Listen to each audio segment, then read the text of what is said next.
Ipswich. My name is Bill Hart. I'm the superintendent of schools here. This program, we're going to talk and spend some time on technology. Ipswich Public Schools has been incredibly fortunate to have FEFI funds in the form of paying grants to help support technology. Over the last close to decade, it's been very difficult for the Ipswich Public Schools to spend funding on technology because we've been in some challenging financial times. But we've turned a corner here with FEFI funds, and this last about year, we've been investing close to $1.5 million in technology. We've spent the overwhelming majority of that, well, 2/3 of that funding to reconstruct our whole infrastructure. So we're doing a much better job with how fast the technology is. All of our buildings have been rewired. We have a central location for our server system. But that's behind the wall. Today, we're going to be talking a lot about the tools that teachers can use and students can use in the classroom that truly enhance the educational experience. So over the next few minutes, we've invited folks from the elementary and from the secondary schools to come talk a little bit about the impact that this influx of technology is having on Ipswich Public Schools, but in particular in their classroom and their departments and their grade levels. So without further ado, we have some wonderful staff members. I'm going to let them introduce themselves, tell you a little bit about who they are and what function they play here in the Ipswich Public Schools, and then I'll have a few questions for them. Hi, I'm Richard Ladd. I'm the Foreign Language Department head at the high school, and I've got a few technology things up my sleeve. Hi, my name is Chris Burke, and I'm the Technology Integration Specialist for the district K-12, and I get to work with all of the teachers to integrate the technology into the classroom. Hi, I'm Greg Shimura, and I chair the Science Department and have had the opportunity to integrate a lot of technology in my classes as well. Great, thank you, and welcome. It's great to have you all here. I'm going to start with some of the challenges we've had in technology over the last decade or so. I understand, although I'm new to the district, this group is not, and we've had some challenges around technology and the use of technology, and I'm going to ask you a little bit about that. So tell us a little bit about those challenges. Well, Bill, I've been here for 32 years. So I've been able to watch our technology in its prime. It grew. We were cutting edge, bleeding edge. We were presenting in Daggett conferences, and we had our 21st century initiatives. The charge was led by people like Kathy McMahon at the Winthrop School, where we had droves and droves of people coming to see what we were doing. We built a new high school infrastructure, and our talented teachers were able to really utilize the technology well. What happened was, without funding, our infrastructure, which in those days was parents ran the wires themselves, was just not adequate, and we digressed. Anyone else? Some thoughts around those challenges? And I think it's a very key point here, is that when the resources were there, Ipswich Public Schools was on the cutting edge, and there's been some frustration on people's part, so not being able to continue that type of investment in technology. Dr. Howard, one of the ways that I think the classroom teacher has been impacted by that slow decay, laptop carts were purchased at one point, and they're a great resource as these laptop carts and the laptops age. They just become less efficient. They require a lot of maintenance, and because we don't have one laptop for each or a set of laptops for each classroom, they go from classroom to classroom, and the wear and tear on these machines is huge. So they don't last the way a standard laptop, dedicated laptop would last. So 3 or 4 years out, you have laptops that don't work, that take 3 and 4 and 5 minutes to start up, and it really frustrates the classroom teacher. We can't move ahead efficiently with a lesson. Yeah. You know, it's interesting that you mentioned that. I was walking through the middle school, actually, about 2 weeks ago. And one of the teachers pulled me into her class and she said, Bill, you know, I know we're working hard to bring technology, some cutting edge technology, but I had this great lesson. And she described the lesson. It had students actively engaged. It was really thought-provoking type of lesson. She said, you know what, my laptop isn't connecting. And it's because of an antiquated laptop cart system. And you know, my heart went out to her because it's so frustrating. All of the thoughtful detail that went into the lesson, and then to have it fall short because of the challenges around technology. So I certainly have seen that firsthand. Well, that was a common occurrence. You would plan a lesson that was dependent upon technology. You get into the classroom and you plug things in. Either the infrastructure wasn't there or the machine itself was broken down, and your lesson had to go, and you're still in front of a classroom and you have to present a lesson. So you have to switch gears really quickly to do that. But since we got the FEFIS grants, we have things in our classrooms that we can use with the kids that are dedicated to our classroom, and makes life as a teacher so much easier because you know that your lesson plan can go out to those kids and it's going to work because you've got materials in your classroom and tested. Yeah. Right. We also have an infrastructure that can handle the traffic. There's an incredible amount of traffic that goes through the school as students are accessing information and teachers are presenting information, and it just didn't support the learning goals. That's a great point. I've had, not that I'm an expert on the infrastructure piece, but talk about having it feel like a funnel. And if you don't have that robust system, all of that goes into the cone of the tip of the funnel and gets clogged up. And what we've now done with the infrastructure is open that up. And the access and the speed of the access has changed pretty dramatically. Yeah. What we've done with this incredible influx of money is eliminate the blockers. You know, the blockers for the teachers, because our teachers are talented. Let's face it. We've got some great history, and now that those blockers are gone, the pipe is handling the traffic. The equipment is in the hands of the students. I expect great things. You'll hear some pretty exciting projects that are going on now. Yeah. Well, let's make that shift then. And talk just a little bit about how technology has been used, because even with the challenge, a lot of our staff members have been working with that challenge and still doing some really innovative things with technology. But now with this influx of, I think it's about $600,000 that we're spending on classroom tools this year, what do you see as that type of impact? Well, for the FEFIS grant, I was given the opportunity to buy Nexus tablets for originally the grant was written for the AP French class, the advanced placement class.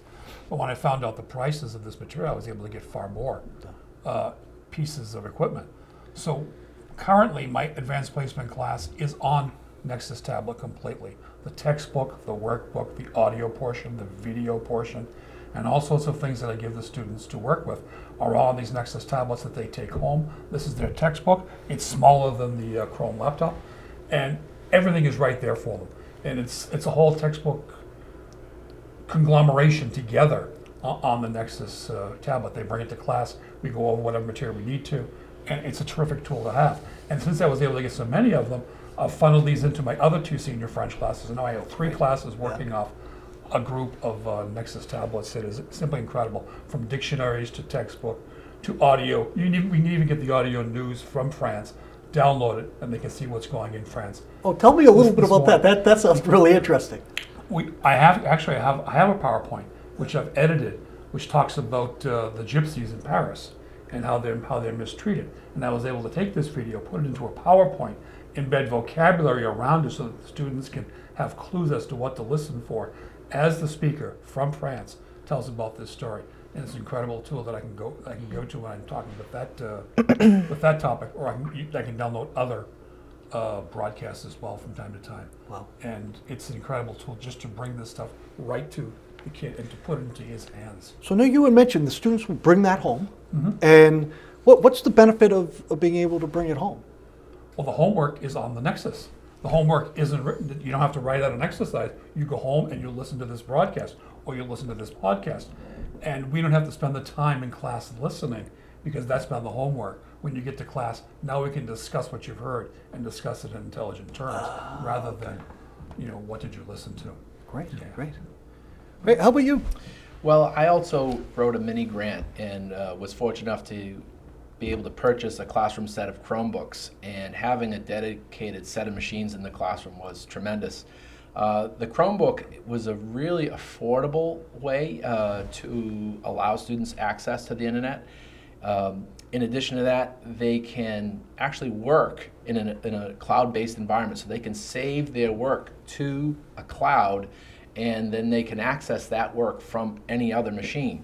So the workflow between the classroom and home is much clearer. If they're on their handheld device, they can access it. So it really helps students to coordinate work with each other and with me. Some of the things that I do have students working in a Google Classroom environment where I can post a homework assignment. They can actually complete it and turn it in, so it becomes a paperless environment. When students do a lab and they're working in a small group, there's no longer the problem, oh, I don't have the data, or so-and-so went and I was absent. Yeah. They can work on the same document at the same time, so they can actually see each other.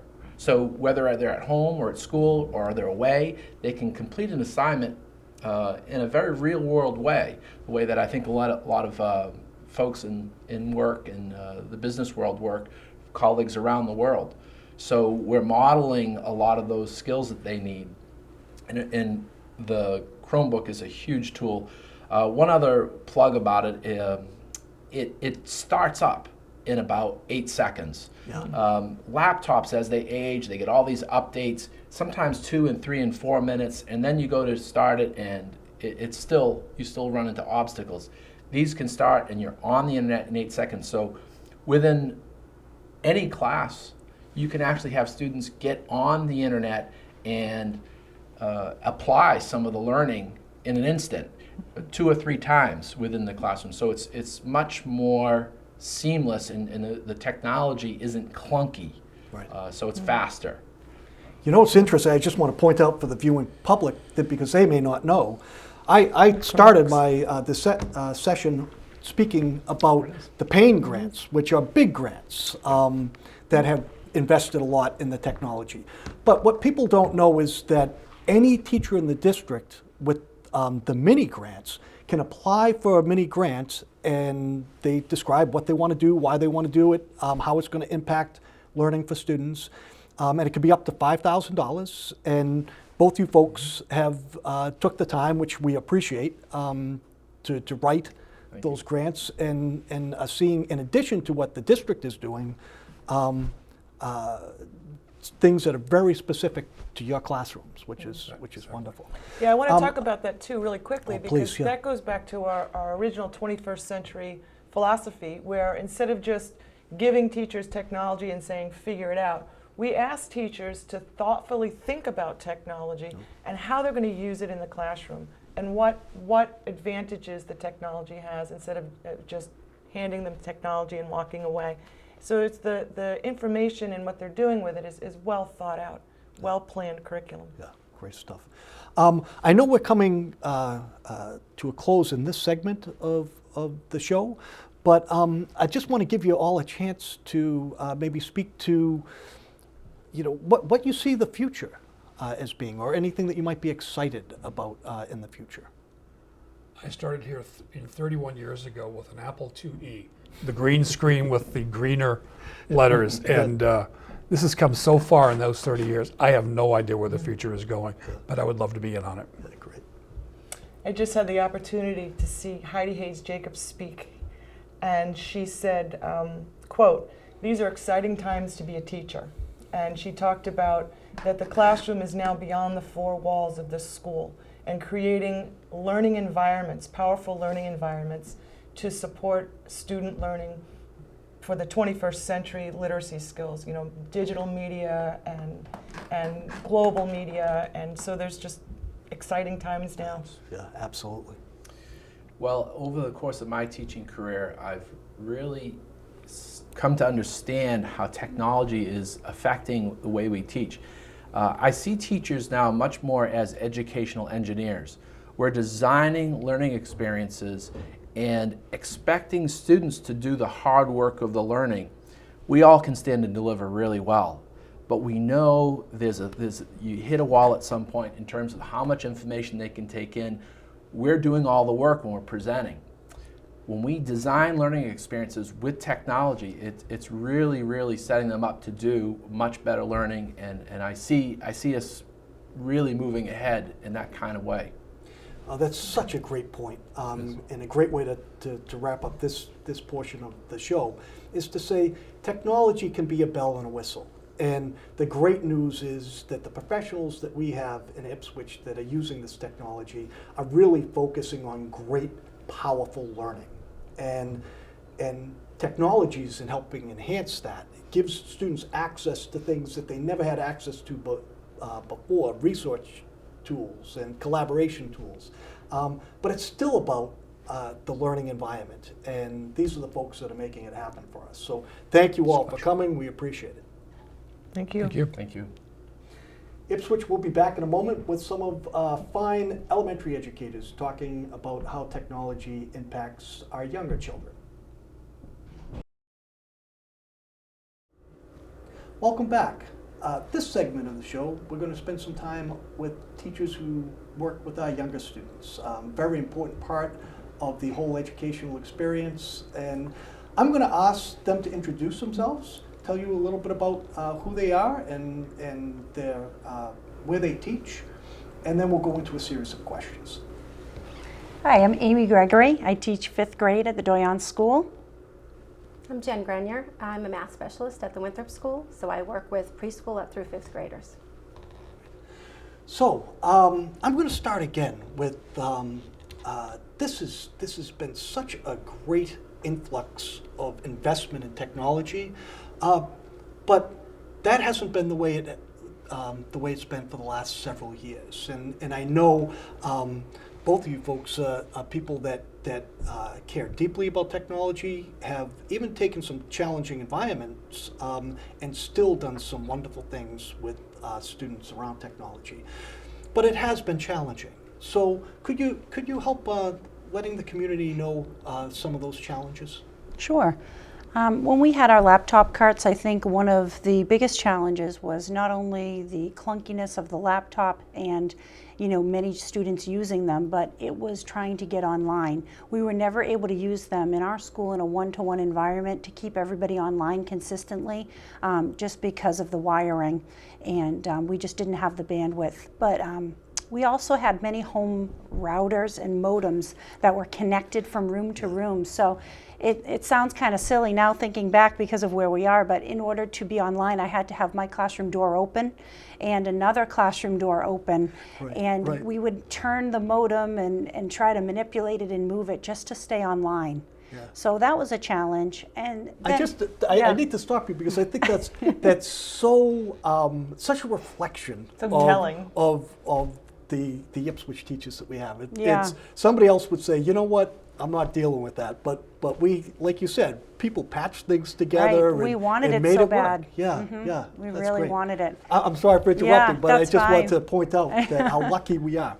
Yeah, and then one of the other challenges was, we have had the benefit of many grants over the years through New England Biolabs, and our Fry's parent group has been wonderful at getting technology in, but getting the matching professional development to go with it for teachers was a bit of a struggle. We did have some here and there, but it was a lot of patchwork in the sense of teaching it to yourself, watching online videos and forums. Then we would try to teach another teacher who got a document camera or a Promethean board and help each other. And the money for professional development has not been there. So Ipswich teachers have worked hard to learn it on our own. That's such a key point too. It's especially in a school system, you're supposed to be a culture of learners, lifelong learners, and to have barriers to try to grow as a professional and implement more technology in the classroom. It is wonderful, and again, FEFI funding has helped out and will continue to help out with that. Why don't I transition though, Chris, because your function is trying to support now, has been for a long time, but we want to try to expand that role. And could you tell us a little bit about how that's felt over the last few months as we have this big influx of technology? Exciting. It's been really, really, really exciting. So I have the opportunity to work with teams of teachers during the day or work in classrooms during the day. I'm available before and after school.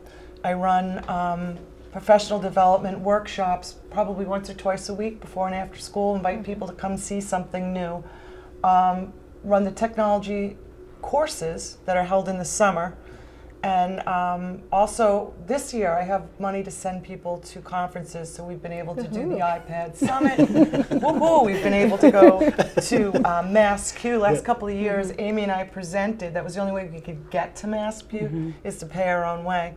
And we've had Bright Links come in and work with us. We've really hit the ground running. It's been pretty challenging, but a lot of fun. Yeah. One of the best Thanks. things about having Chris be with us is we can make an appointment a certain part of the day where we have a break or we have lunch or something where I can say, gee, I'd like to work on this. I'd like to figure out how to get my pictures off my iPad and put them into a presentation. And we can make an appointment, and she can just fit our schedule and come in and work with us, and then maybe follow up after school or another time. But it's really, you're flexible with our schedule. Right. My schedule right now is I'm in one building each day with a swing day. There's 4 schools in 5 days of the week. So I try to, keep one day available, so if I need to circle back to somebody and continue a project. But it's kind of fun being in all 4 schools, because I think I have the broadest knowledge of who our teachers are and what's really going on in the classroom, because teachers are isolated. They're in their classrooms, but I get to go in and out of everybody's classroom. It's a wonderful district to be a part of. Well, let's talk a little bit about this influx of $600,000, and we're still in the process of getting it all out to the schools, but a lot has been distributed. What type of impact has that had? Maybe. Sure. We've had some really exciting projects going on. We were fortunate enough to, I wrote a few FEFI grants, and last year there was a grant where it was an opportunity for teachers, a group of teachers, to form a PLC and actually research apps, give us the time to find out what's out there. Yeah. And we had a consultant come in and work with us, and what platform is best for early childhood, whether it's the iPad or the tablet. And I had never, hadn't worked that much with the iPad, and then through this FEFI grant from last year, continued to this year, it's been amazing. We found so many apps and educational uses that we can infuse into the teaching. As a math specialist, I go into all different classrooms, and sometimes I teach, and sometimes I work with small groups of kids during math workshop, and I can ask the teacher what's going on. What are you working on? Fractions? Okay. And then I can get some great ideas and great apps, and actually paper and pencil activities as well, that the technology supplements the teaching. It doesn't replace the teaching. Well, again, yes, that's such a key point. Yes. Is really it's that experience between teacher and student, and what the lesson is designed to achieve. Right. It's putting the tools in the hands of students. So in preschool, as little as preschool, they were learning about shapes, ovals and stars and circles and squares, and they went on a shape hunt around the school. And they took the iPads. They had a clipboard with the name of the shape and a picture of the shape, and they went around and took pictures themselves with a teacher, in small groups all around the school, and found those shapes in, the doorknobs and the bricks on the wall, and they were able to do that. And then I took it and made a presentation out of it that we're going to use as a springboard for more learning. That's fabulous. So, and another example, a 5th grade classroom went on a field trip to Plymouth Plantation as part of the social studies unit, and had different groups take pictures and videos. And they're actually, this 5th grade, Mr. Archung's 5th grade classroom is making a video for 3rd graders to inform them, because they're eventually going to be on this field trip. So it's the students are actually using these tools and becoming teachers for their peers. So there's some exciting, things going on. Exciting stuff. You had mentioned with the math, there were some apps. Can you think of maybe one app Sure. that has made a difference in your opinion? Sure, absolutely. I can think of a couple. One, which was, it was free. It was free for the day. I think it's $2 now. It's called Drive About. It's a little, it is an app. I don't know if you could, it's hard to see, but it practices number formation for students, so they can cloud write before they have their pencil grip. They can follow it. It lets them count, it lets them do shapes. And you can actually differentiate instruction with this one, because there's one where it's a seesaw, like on the playground, and you have a number on one side and it says the number for them, so if they don't have the recognition, it reads it to them, and they match it with a number on the other side. But for some of the preschool kids who already know their numbers to 10, they can actually add 2 numbers to make it equal the other number as well. So it's a good way to differentiate instruction, help teach, and it's part of a math workshop. In preschool, when they teach this number, one station is the iPads, teacher directed. Another station, they may be using rubbing templates, a very tactile thing where they're rubbing and with a crayon and making the number appear. Another one, they're actually practicing with a whiteboard or a marker. So it's not the only thing, but it's a part of a math workshop where you're using those different skills in all different ways. Wow, Fabulous. thank you. Yeah.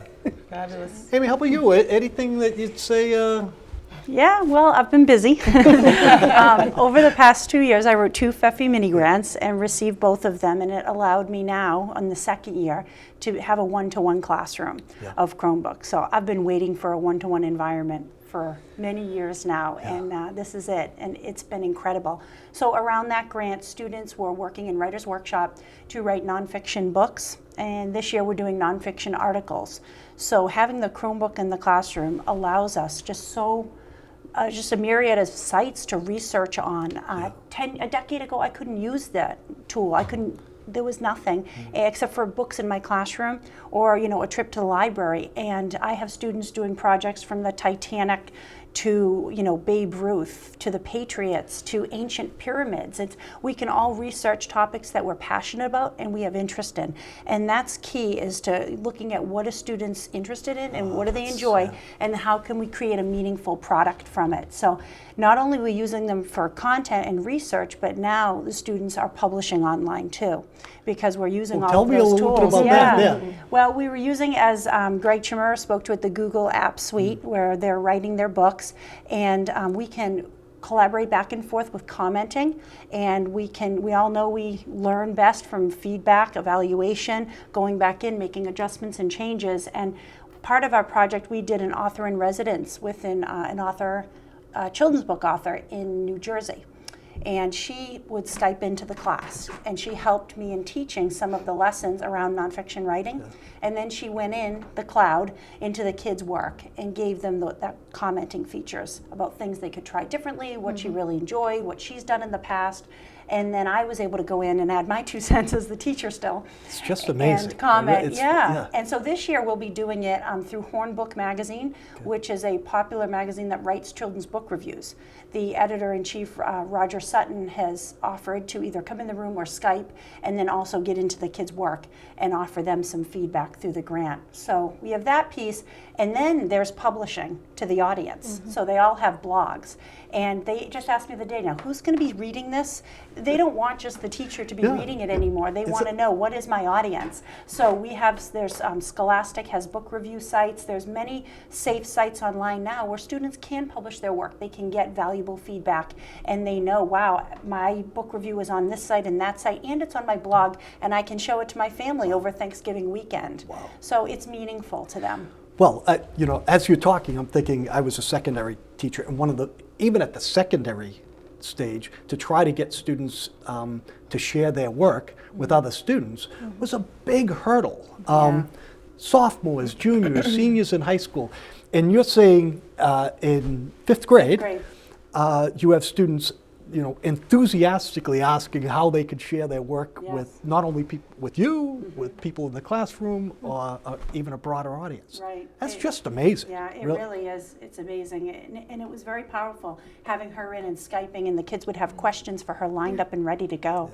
And, we couldn't have done that without Chromebooks and without Promethean board in the classroom. I think public school is the great equalizer. Not all of our students have access to this technology at home, and to provide it for them and teach them how to use it and integrate it into learning for them, it is just a very powerful thing for them, because so then they go out into the world and they have experiences with technology that they're going to need to be lifelong learners. Right. It really is so empowering, isn't it? It's to be able to use this medium that gives you access to the world, and feel comfortable and confident to do that so early Right. and so Right. young is Yeah, pretty and exciting. they're not just consuming anymore, you know, Right. as people on the internet, they're collaborating, they're putting it out there, and you know, reading today, I think for kids isn't just consuming, it's clicking and sharing and, you know, offering opinions. That's a great point. Well, I think we're getting close to the end of our segment here, but I want to give everybody a chance to say, so what are your thoughts for the future over the next couple of years? Where do you think all of this use of technology may go? Well, I think as teachers become more comfortable and we get that professional development and we team with each other, we can think outside the box and how that's going to happen. They're going to deliver more powerful lessons. They're going to think of new ways to help students use technology as a tool for learning. And we're getting back to those 21st century ideals. Right. That they're just using it as a tool. They're not using it for drill and skill, and they're not watching it, they're producers. That's not just such a consumers. key point. You know, when you talk about those 21st century skills, to be a critical thinker and a problem solver and a collaborator, and the ownership that comes with being able to look at a subject from your point of view. You talked about being able to focus on interests of students far easier because you have such access to a broad scope of information. Huge stuff there about powerful learning. I But think- any other thoughts? Yeah. Yeah, I think we have to remember too, we don't know what we're preparing these students for. Right. We don't know what jobs are going to look like in 10 years, but we do need to prepare them to be thinkers, to be able to access and evaluate information, not just take information from the internet, but actually evaluate and synthesize that information and then produce a product. And if we can do that right, and then whatever we're preparing for them, they'll be ready. I think I look at Ipswich students and, you know, 5-10 years from now and you look in a classroom, I would like to see the technology almost be invisible. And I don't mean invisible in the sense that it doesn't exist, but just so that, you know, it's a staple, it's a mainstay, it's what we've had and we've expected. And now they're using it in these dynamic ways to collaborate, you know, integrate and share and be those producers. And it's just like the paper and pencil was for us 10 years ago, is what technology is going to be in the classroom. Or like, you know, you turn on a light switch, we don't think about the birth of the light bulb anymore, right. you know, and that's what I want technology to be. It's not teaching how to use a laptop anymore. It won't be, hopefully. Well, I'll tell you what. We had a speaker come in, as you know, early in the week. Ray McNulty, Dr. Ray McNulty. He's been in schools all over the country, and do you know what I think was so important? At the end of the day, he said, "Bill, I'm in schools all over the country. The level of dialogue between the Ipswich teachers and administrators, all of those professionals," he says, is just top notch. And I think I wanted to say to the community, this is an example of that. That we're taking, yes, the technology is a tool. We're really fortunate to now have this investment, but it's about great teachers and great teaching and learning, and that's always been part of what's been going on in the Ipswich Public Schools. And I want to thank all of you for coming in and taking time to share your experience, your thoughts, and what you're doing with kids. Thank you very much. Great. Thanks for having Thanks us. for having us. Yeah. I want to thank the Ipswich community for joining us. Look forward to next month.